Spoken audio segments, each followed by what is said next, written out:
Boa noite, gente. Mais uma escola de liderança. Estamos estudando as parábolas de Jesus, como temos aprendido coisas essenciais para a nossa vida. E hoje nós estudaremos a parábola do filho pródigo e tem com certeza lições de Deus para que a gente aprenda a respeito dessa parábola. Mas antes, depois de nós termos escutado essas músicas tão edificantes, tão boas, que acariciaram a nossa alma, que nos levaram mais e mais à presença de Deus, eu quero orar com você. Pai, no nome de Jesus, nós te pedimos, Senhor, que a revelação da Tua palavra, a Tua unção e a Tua graça sejam plenas sobre nós, através da ministração da Tua palavra neste ensino. Nós oramos assim, no nome de Jesus. Amém. A parábola do filho pródigo está em Lucas capítulo 15, e nesse capítulo há três parábolas: a da ovelha perdida, a da moeda perdida e a do filho pródigo. Jesus continuou a partir do versículo 11, tá, gente? Um homem tinha dois filhos. O mais novo disse ao seu pai: Pai, quero a minha parte da herança. Assim ele repartiu sua propriedade entre eles. Não muito tempo depois, o filho mais novo reuniu tudo que tinha, foi para uma região distante, lá desperdiçou os seus bens, vivendo irresponsavelmente. Depois de ter gastado tudo, houve uma grande fome em toda aquela região e ele começou a passar necessidade. Por isso, foi empregar-se com um dos cidadãos daquela região, que o mandou para o seu campo a fim de cuidar de porcos. Ele desejava encher o estômago com as vagens de alfarrobeira que os porcos comiam, mas ninguém lhe dava nada. Caindo em si, ele disse: Quantos empregados de meu pai têm comida de sobra, e eu aqui morrendo de fome.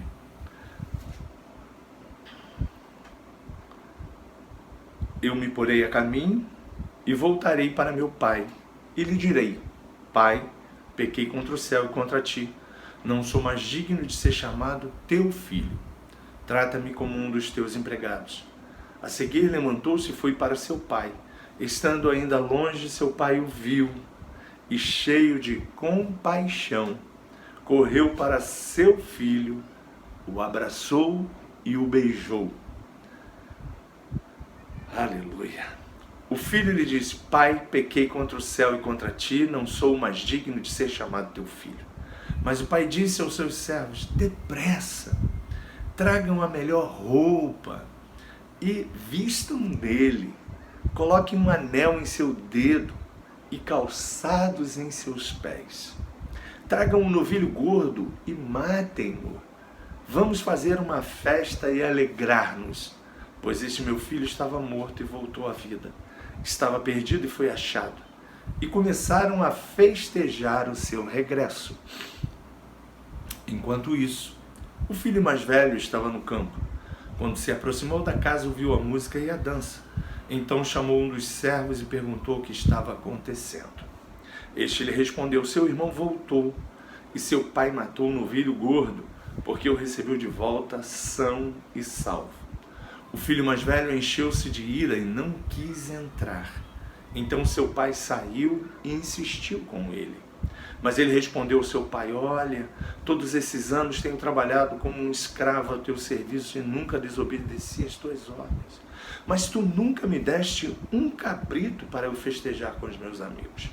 Mas quando volta para casa esse teu filho, que esbanjou os teus bens com as prostitutas, matas um novilho gordo para ele. Disse o pai: Meu filho, você está sempre comigo, e tudo que tenho é seu. Mas nós tínhamos que celebrar a volta de seu irmão e alegrar-nos, porque ele estava morto e voltou à vida, estava perdido e foi achado. Gente, essa parábola, ela é uma parábola rica de ensinamento. É uma das histórias mais contadas na Bíblia por diversos pregadores. O texto nós acabamos de ler, está lá em Lucas capítulo 15, a partir do versículo 11. Ela nos apresenta dois personagens com comportamentos distintos, porém ambos levam o homem à perdição. Comportamentos distintos que levam-nos a destruição, a perdição. O primeiro é o filho pródigo. Representa pelo filho pródigo, ele deixa seu pai, parte para uma cidade distante em busca de satisfazer os seus desejos carnais. Ele é chamado também de o imoral, aquele que abandonou o caminho. O segundo é chamado de moralista, mas é cheio de religiosidade. Seu irmão mais velho, um filho certinho, mas que não tinha um mínimo de conhecimento do amor do pai para com ele, estando ao lado do pai. Sacou? Pois é. Na cultura judaica, a gente aprende um pouco sobre a família do pródigo. Era baseada na forma patriarcal, você sabe disso? O pai possuía uma imagem muito forte na sociedade. O pai judeu era uma figura, né, de autoridade, de comando. Esse pai do texto era dono de uma grande fazenda, senhor, e todas as decisões estavam no seu comando. Nenhum dos filhos, né, na cultura judaica deveria questionar a sua autoridade. Por quê? Porque o pai, né, era aquele que tinha, né, a direção, a orientação para esses filhos. Jesus nos ensina, né, através de toda a Bíblia, né, e ele, nesse texto, ele apresenta Deus como o Pai Celestial, que vai ao encontro de nós, os seus filhos. Jesus apresenta aqui um Pai cheio de amor pelos pecadores. Eu quero aqui abrir um parênteses e dizer para você: Deus te ama incondicionalmente, independente dos atos ou das suas atitudes. Você que me escuta, você que me assiste, entenda isso. O amor de Deus é grande, é incalculável, e Ele te ama. O desejo dele nesta parábola é também dizer para você: meu filho, eu te recebo, eu te abraço.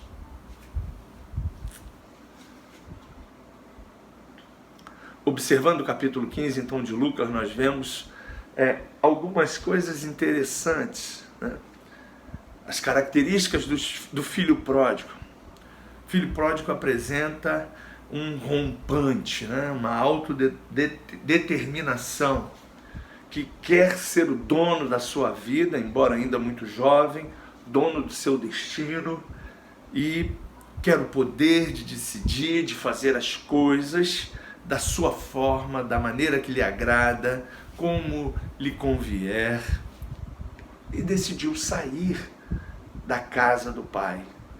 E diz a palavra, né, que ele, como dono do seu nariz, começou a fazer o que queria da sua vida, de posse da herança do pai.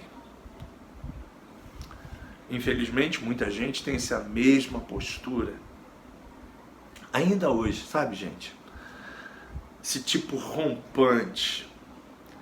Maridos largam o casamento por nada, esposas idem, às vezes por uma pequena coisa, por coisas que dariam para ser resolvidas, a uma ruptura conjugal. Também na relação entre irmãos, entre filhos e pais, às vezes acontecem tantas coisas, né? A ponto das pessoas se separarem, perderem um vínculo familiar por qualquer coisa. Por qualquer coisa chutam balde e partem, né? Abrem mão de toda uma história familiar, de toda uma história conjugal, de toda uma história profissional. Então a gente precisa tomar muito cuidado, né? Porque a característica desse primeiro filho, né, do filho pródigo, nos mostra que existe muita gente ainda na nossa sociedade e até na igreja que ela toma atitudes assim muito precipitadas. muito com a cabeça quente, né? E você e eu não devemos tomar nenhuma atitude, nenhuma decisão baseado na emoção. Ok, gente? Preste bastante atenção e grave isso no seu coração. Eu não devo tomar nenhuma atitude baseada na emoção, na minha vontade, no momento onde a minha alma está falando mais alto nessa demanda. Não faça isso. A segunda coisa que a gente aprende com o filho pródigo é que ele tenta se afastar ao máximo da convivência com os pais, vai para um lugar da voz do pai, né, da presença do pai, ele vai para um lugar longínquo, vai em busca do seu objetivo, e o seu objetivo era prazer, farra, prostituição, bebedeira, e aí vai, gastando tudo e consumindo tudo por prazer, buscando satisfazer as necessidades da sua alma e do seu corpo. Na procura, é óbvio, de uma felicidade, de uma satisfação. Ele segue os seus próprios instintos e cria um buraco negro, gente, no seu peito, que vai devorando ele fisicamente, psicologicamente. Ele nos mostra uma tentativa desesperada de preenchimento de um vazio. E quanta gente hoje ainda faz isso. Tenta com todas as suas possibilidades, gastando, se envolvendo às vezes com coisas que não deviam, mas no fundo ele tem um vazio lá dentro, ele precisa se encontrar. E aí, ele, para preencher esse vazio, ele destrói muitas coisas no seu caminho. O irmão mais velho. Esse é um moralista que está dentro da igreja, é o religioso. Esse rapaz, a Bíblia apresenta como certinho, o bom moço, que fazia tudo o que o pai determinava, cumpre religiosamente as ordens do pai. Porém, a gente vê que o coração, e a Bíblia diz uma coisa interessante, sobre tudo que se deve guardar, guarde o teu coração, porque é dele que procede todas as riquezas da nossa vida. E aí, gente, a gente percebe que esse personagem, né, ele tinha um coração totalmente machucado. Ele tinha um coração totalmente fechado. E ele, né, como esse irmão mais velho, não tinha alegria, não tinha prazer, a ponto de dizer para o pai: eu queria matar um dos cabritos aí que você tinha, tendo ele tudo do pai. Uau! Quanta gente não está assim na igreja, né?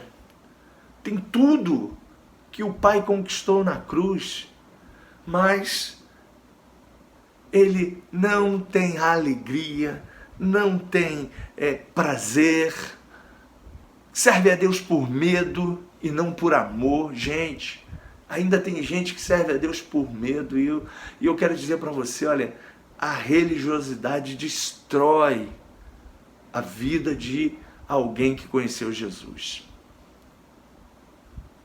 Esse rapaz, ele tinha a fazenda toda nas suas mãos. Ele tinha tudo para festejar todo final de semana com seus amigos. Porém, ele estava preso. Ele estava detido ali no seu mundinho, gente. Não se alegrava. E o pior, não se alegrou com aquilo que aconteceu de mais importante. A sua família voltou a ser uma família festeira. Provavelmente o seu pai todos os dias, ao olhar para a estrada, sonhava em ver, voltando, retornando para casa do seu irmão.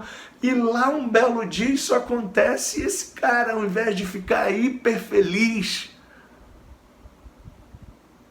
ele fica boladão.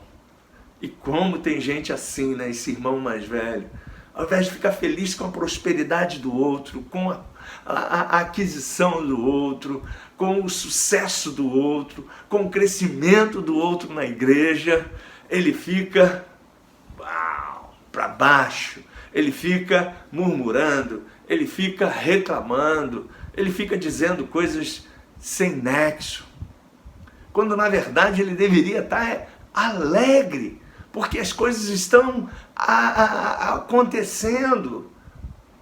O sucesso do seu irmão era o sucesso dele.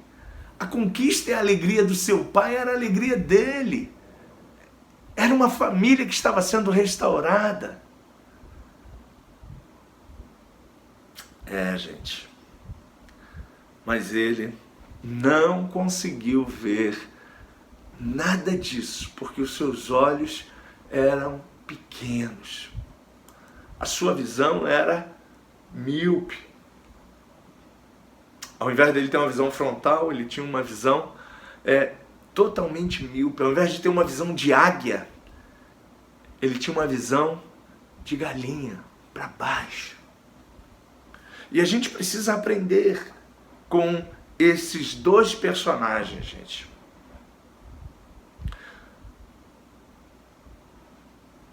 O pai então diz uma coisa muito interessante para esse rapaz. Rapaz, tudo que eu tenho é teu. E eu quero dizer para você, filho certinho, que está aí na igreja, mas não é abençoado, tem às vezes a sua mente aí com uma visão muito tacanha. Tudo que eu tenho é seu, diz o pai para você. O que você está usando é as ferramentas erradas. A forma de adorar é a adoração errada. Por isso que as coisas não estão acontecendo na sua vida.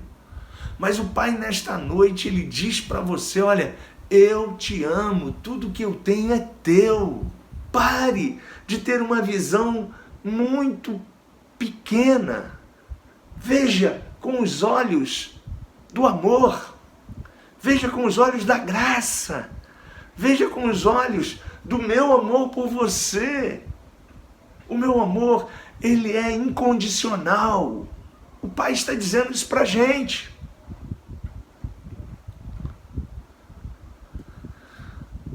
Gente, que lição, né? Que lição. E eu quero dizer isso para você.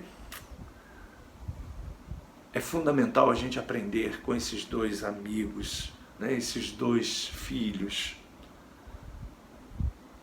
É triste também a gente olhar para o primeiro quadro e ver que esse primeiro filho, ele precisou perder tudo para reconhecer que a casa do pai era o melhor lugar. Ei, olhe para mim, você não precisa perder tudo. Você não precisa sair da presença do pai, sair da casa do pai, para experimentar nada novo. Olha, tudo que o pai tem é de qualidade, é bom. E aí, depois que perdeu tudo, eu imagino o sofrimento que esse cara passou, caiu em si, voltou ao eixo da vida. As emoções pararam de falar alto e a razão, a fé, a consciência, o espírito começou a dizer, caramba, quantos jornaleiros do meu pai. Tem coisas excepcionais e eu estou aqui nessa pandaíba. Ele estava cego. Estava voltado para coisas passageiras.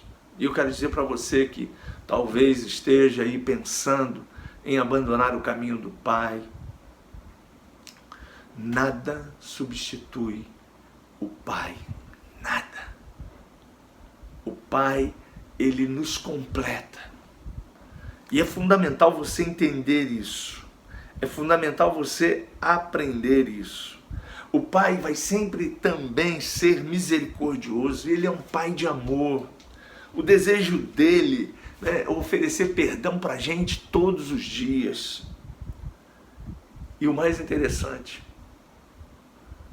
ele não busca nada em troca, a não ser o seu amor por ele. Ah, gente, que lição.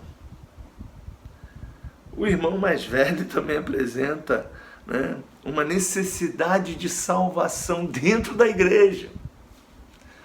Caramba, pastor, dentro da igreja é dentro da igreja.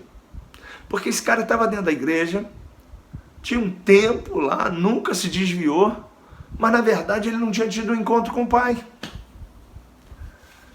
Ele estava acostumado com o ambiente, ele estava acostumado com tudo que o pai tinha, porém ele não se sentia parte daquilo que o pai o dava e já era dele. E nesta noite eu quero dizer para você também que talvez você esteja assim, na casa do pai. Olha, o pai nesta noite quer te curar e dizer para você: filho, tudo que eu tenho é teu, é teu. Pare de sofrer, pare de ficar se acusando, pare de ser pequeno, olhe grande, veja grande. Eu estou com você, eu nunca te deixei, eu nunca te abandonei. Eu sou teu pai. E a gente tira uma lição, gente, na história desses dois personagens dessa parábola. Que o nosso pai, independente das nossas ações, ele nos ama. Se você está pisando na bola como filho pródigo, ele continua te amando. E ele está sempre nos dando uma segunda chance, uma nova oportunidade. Se você está na condição do filho mais velho, que dentro da igreja ainda se sente um coitadinho, alguém que está sofrendo, servindo a Deus por medo e não por amor, ele também continua dizendo para você: ei, olha para mim, veja quem eu sou. Você ainda não me conhece de fato, de verdade. E eu quero convidar você a se decidir. Se você se encaixou em um desses dois personagens, eu quero convidar você a aprender com essa parábola e a seguir em direção ao amor do Pai. Porque o amor do Pai, ele nos preenche, ele nos satisfaz, ele nos abençoa, ele cuida de nós. Eu quero orar por você. Coloque a mão no seu coração. Pai, como é bom ter você. Como é bom saber que você cuida de nós em todo tempo, em todo momento. E eu creio, Senhor, que Tu estás cuidando dessas duas pessoas, Senhor, que estão nos ouvindo, que têm esses dois tipos de comportamento. Tu estás, Senhor, tratando de ambas, porque o Teu desejo é curar os dois personagens dessa história. E eu sei que Tu curou, tanto um quanto o outro. Eu sei que Tu és um Deus que sempre está disposto a estender as mãos para nos alcançar. E o Teu amor nos preenche, Pai. Portanto, que esse mesmo amor preencha o meu irmão, a minha irmã, e ele se sinta amado por Ti. No nome de Jesus, que Deus te abençoe, rica e abundantemente. Fica com Deus.